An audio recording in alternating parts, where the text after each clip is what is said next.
Eh, t'as vu les tortues? Ça revient souvent dans les commentaires. Faudrait peut-être s'y intéresser, un de ces quatre. Ouais, c'est pas faux. Tu as raison, on devrait peut-être s'y intéresser. Et bon ben, go pour les tortues.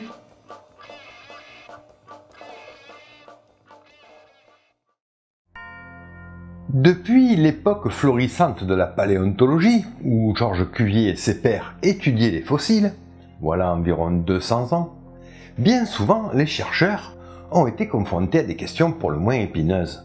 Des questions qui parfois sont restées sans réponse pendant des décennies et des décennies. Et c'est le cas concernant les protagonistes de cette histoire.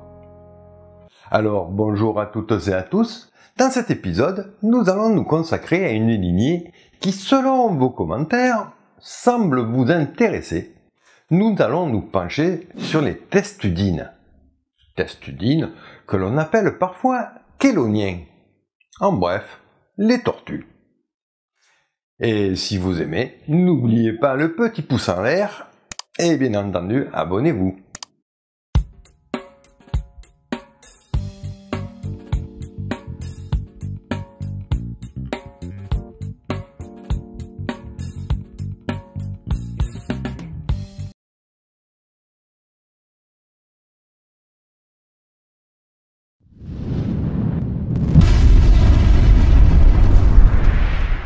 Dans un premier temps, intéressons-nous. Oh les chats, qu'est-ce qu'il y a? T'as encore faim? Felis boulimicus que j'aurais dû l'appeler celui-là. Et faute de temps, moi non plus je n'ai pas mangé. Hein. Et voilà qui me fait une transition toute faite pour vous parler du sponsor de cette vidéo, YFood. Si comme moi et l'autre Morphale, vous êtes souvent pris par le temps et que la faim commence à se faire sentir, cuisiner devient vite une corvée obligatoire. Et c'est là que les produits YFood sont réellement un avantage. Une grosse faim, un gros appétit. Eh bien, une boisson suffit à étancher votre faim.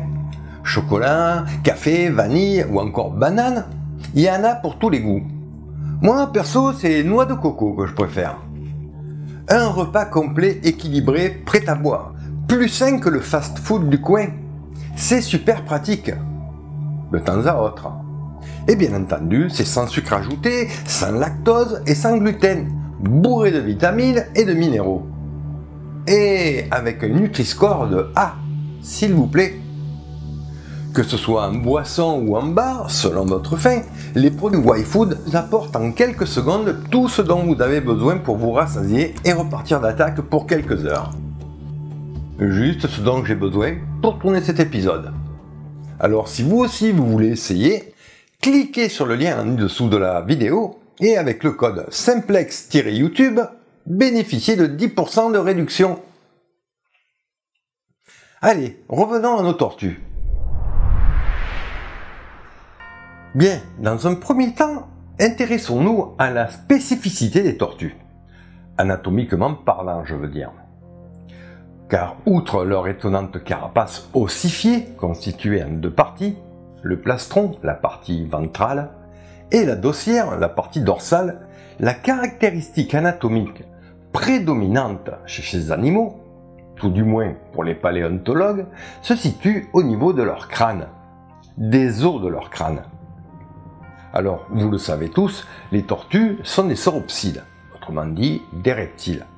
Des reptiles qui, à l'instar des squamates, comme les lézards, des oiseaux ou encore des crocodiliens, ont une peau recouverte d'écailles, cornée et soudée.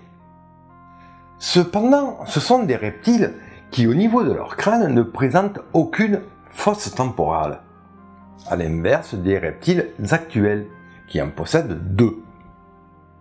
Les fosses temporales, ou encore fenêtres temporales, étant des ouvertures présentes sur le crâne permettant le passage des muscles masticateurs, et qui par ailleurs allègent quelque peu le poids du crâne.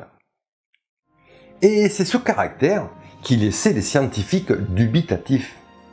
De deux choses l'une, soit il s'agit d'un caractère ancestral, et les tortues ont toujours été ainsi, sans fosse temporale, soit les tortues ont perdu ces fosses temporales au cours de l'évolution.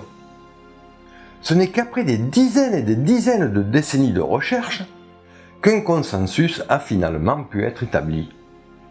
Les tortues étaient à l'origine des reptiles autrefois dotés de 2 fosses temporales, comme d'autres diapsides, et qui au fil de leur évolution les ont perdues, faisant d'elles des reptiles sans fosse temporale, ressemblant ainsi aux reptiles qu'on nomme anapsides.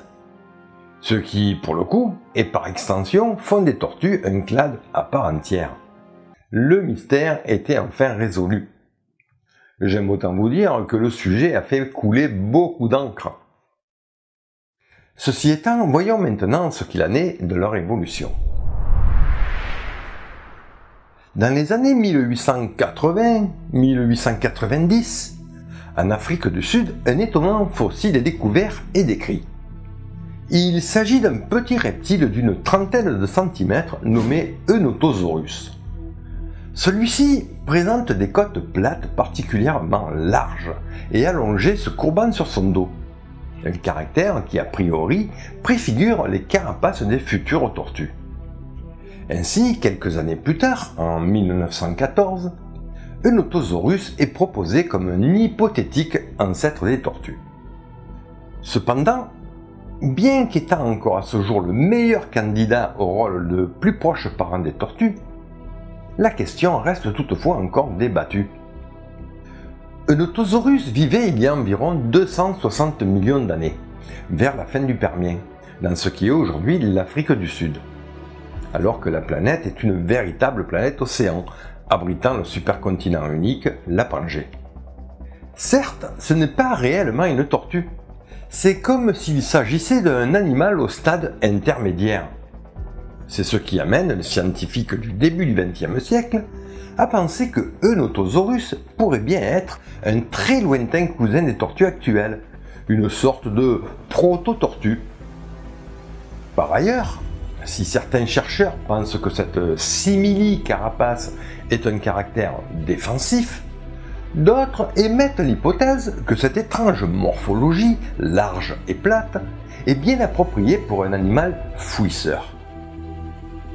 Aussi, il pourrait être probable qu'à l'origine la carapace des tortues n'était pas particulièrement destinée à se protéger, mais plutôt à creuser sous terre pour échapper à l'environnement hostile du Permien de l'Afrique du Sud. Et c'est rien de le dire, vu que la pire des extinctions de masse va leur tomber dessus. À la fin du XIXe siècle, un nouveau fossile est découvert, cette fois-ci en Allemagne. Le fossile, daté d'environ 215 millions d'années, est nommé Proganochelys. Proganochelys possède la plupart des caractéristiques des tortues modernes, notamment une carapace complète et totalement ossifiée. Toutefois, elle possède des dents. Mais pas des dents comme on se l'imagine, des dents dites palatines, des dents qui garnissent le palais.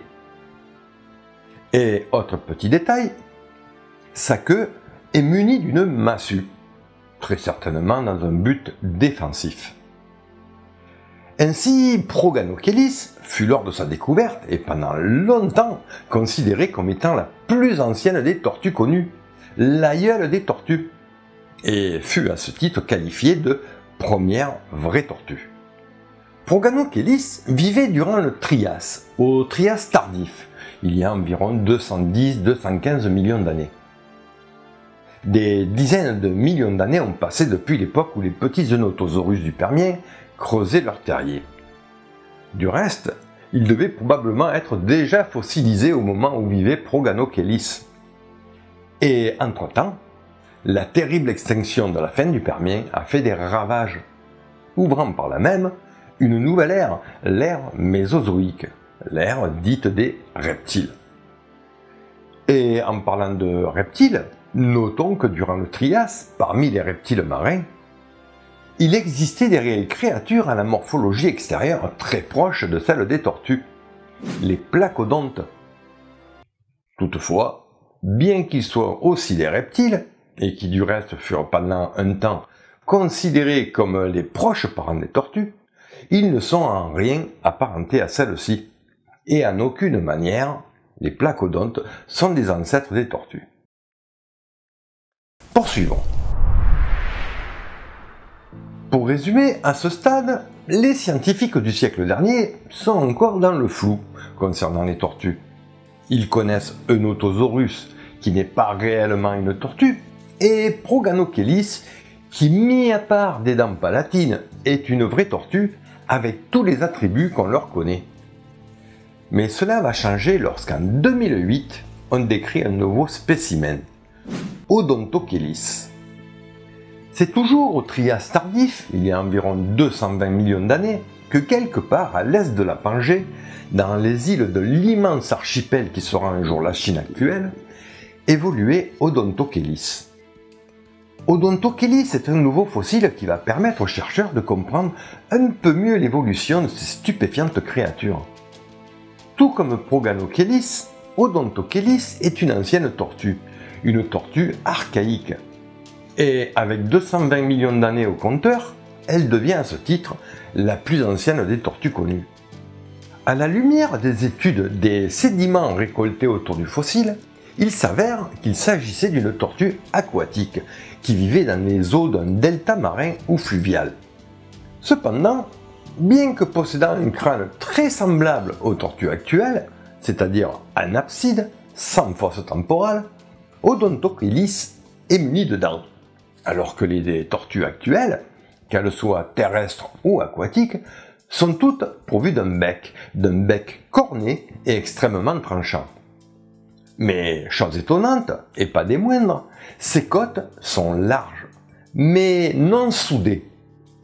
Odontochelys ne possède donc pas de dossière, la partie dorsale de la carapace, ou tout du moins, celle-ci n'est pas complètement ossifiée.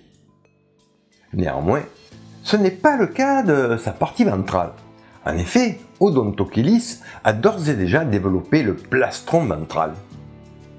Ce qui tend à prouver que le plastron ventral serait apparu avant la carapace. En bref, avec Odontochelys, nous avons un chaînon manquant entre Eunotosaurus et Proganochelys. L'enquête avance. Nous voilà maintenant en 2015. Cela fait déjà plus d'un siècle que les chercheurs se cassent la tête sur l'évolution des tortues lorsqu'on sort de terre le fossile de Papochelys. Papochelys est plus ancienne qu'Odontochelys. Elle est datée de 240 millions d'années, du Trias moyen. Un autre chaînon manquant. Si Odontochelys n'a pas de carapace dorsale, de dossière, nous avons vu qu'elle possède un plastron ventral. Eh bien, Papochelys n'en possède pas. Ses os, les gastralia, ne se sont pas encore soudés pour former un plastron. Pour info, les gastraliens sont des os de la paroi ventrale que possèdent de nombreux dinosaures, comme le T-Rex par exemple, et que l'on retrouve encore chez les crocodiles actuels. Mais le plus formidable, Papochelys possède deux petites fosses temporales, dont une partiellement fermée, ce qui confirme définitivement l'origine diapside des tortues. Nous avons donc à ce stade presque résolu la mystérieuse évolution des tortues. Il aura fallu pour cela plus d'un siècle de recherche. Allez, avançons au Jurassique et voyons les grandes familles qui émergent. La lignée est donc apparue au cours du Trias. Cependant, c'est au cours du Jurassique et ensuite au Crétacé que celle-ci va réellement se diversifier. En effet, au Jurassique inférieur, l'ordre des testudines se scinde pour voir émerger les deux grands groupes, les deux grands sous-ordres de cette étonnante lignée. À ce jour, on répertorie 365 espèces de tortues à travers le monde. Parmi ces espèces, plus d'une soixantaine sont des espèces terrestres, plus de 250 sont aquatiques, en eau douce, et seulement 7 espèces sont marines. Dans l'ensemble, une lignée somme toute assez conséquente. Voyez donc cette phylogénie.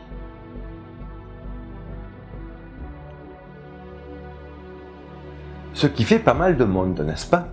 Et encore, elles n'y sont pas toutes.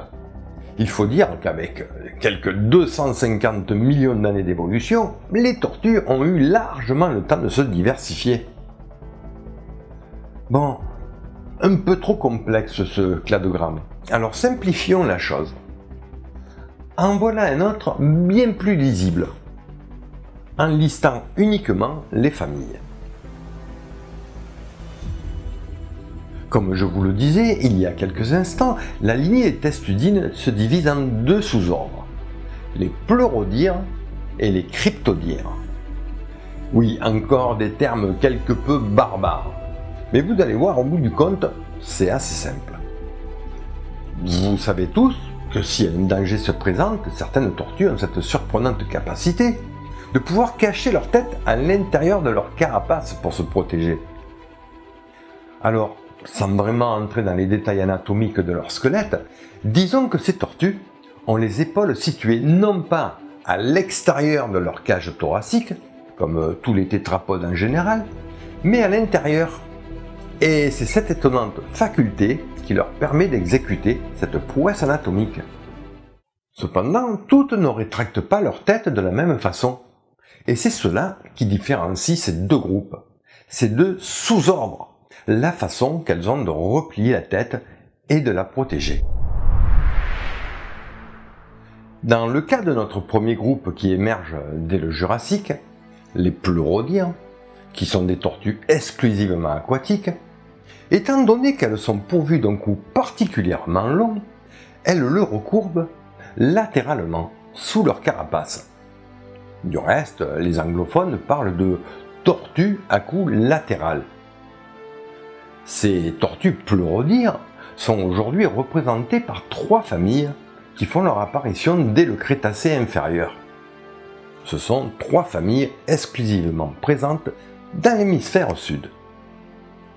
Toutefois, au cours du Paléogène et du Néogène, elles étaient aussi présentes dans l'hémisphère nord, notamment en Europe et en France.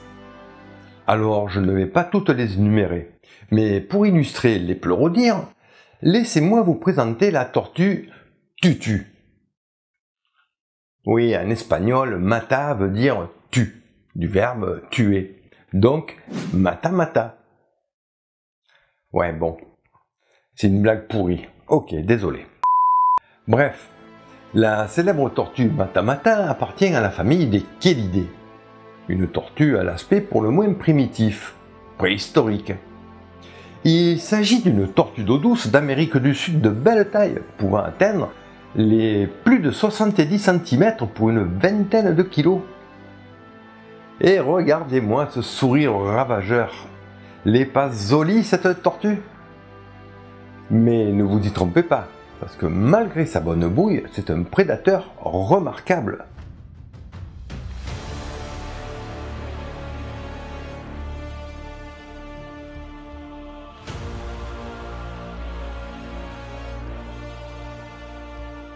Continuons. Le deuxième groupe, lui aussi apparu au Jurassique, est celui des cryptodires. Ce sont celles, vous vous en doutez, qui enfoncent littéralement leur cou à l'intérieur de la carapace. Et celles-ci le recourbent verticalement. Les anglophones parlent ici de tortues à cou caché. Là où les pleurodires replient leur cou latéralement, les cryptodires, tout du moins celles qui le peuvent, le replient verticalement. C'est le cas par exemple de notre petite française, la tortue d'Hermann, une espèce terrestre endémique du sud de la France. Une petite tortue au caractère bien trempé. Les cryptodires se composent de deux groupes principaux, les tortues à carapace molle et celles à carapace dure. Les tortues à carapace molle sont celles de la superfamille Trionychia et qui apparaît vers la fin du Jurassique il y a environ 160 millions d'années. C'est dans cette famille que nous avons par exemple la tortue à nez de cochon d'Australie et de Nouvelle-Guinée, ou encore la tortue molle à épines d'Amérique du Nord. Et toutes sont aquatiques. Puis, plus tard, vers la fin du Crétacé inférieur, apparaissent les superfamilles de tortues à carapace dure, les Durocryptodira, et qui, elles, se répartissent en 3 groupes. Le premier groupe qui apparaît au Crétacé inférieur est celui où l'on retrouve les grandes tortues serpentines d'eau douce du genre Chelydra, ou encore l'infernale tortue alligator états-unienne, et quelques autres. Et toutes sont des tortues aquatiques, d'eau douce. Ensuite, au Crétacé inférieur, nous voyons apparaître la superfamille qui regroupe l'ensemble des tortues marines, représentées aujourd'hui par 2 familles, 6 genres et 7 espèces. Cela dit, il est intéressant de savoir que leur diversité a été bien plus importante dans le passé, surtout durant le Crétacé, qui fut leur véritable âge d'or. Notons que les tortues marines, bien qu'appartenant aux cryptodires, n'ont pas la faculté de replier leur tête à l'intérieur de leur carapace, et qui accessoirement sont quasi toutes en danger d'extinction, ou pas loin de l'être. Et en parlant d'extinction, c'est à ce groupe qu'aurait appartenu, notez le conditionnel, la plus grande des tortues ayant jamais existé et désormais éteinte, Archelon ischiros. Et c'est presque 3 mètres de long et c'est 5 mètres d'envergure, dont la tête à elle seule mesurait quasiment 1 mètre. Une tortue marine qui naviguait dans les eaux de la Grande Mer intérieure d'Amérique du Nord, au Crétacé supérieur, il y a 75 millions d'années. Et j'aime autant vous dire que nager dans cette mer au Crétacé supérieur n'était pas sans danger, car à cette même période, un autre grand reptile marin rôdait dans cette mer. Et il avait sans aucun doute un bon appétit. Terminons ce petit tour d'horizon avec la dernière superfamille Testudinoidea, avec les plus anciens fossiles datant, pour l'instant, du Crétacé inférieur. Cette superfamille est elle-même divisée en 4 familles, et dont 3 sont aquatiques. Et nous avons enfin la famille regroupant l'ensemble des tortues terrestres, les Testudinidae, représentées par 17 genres et beaucoup d'espèces. Tenez, voilà vite fait une liste avec en prime les 15 genres et la multitude d'espèces disparues.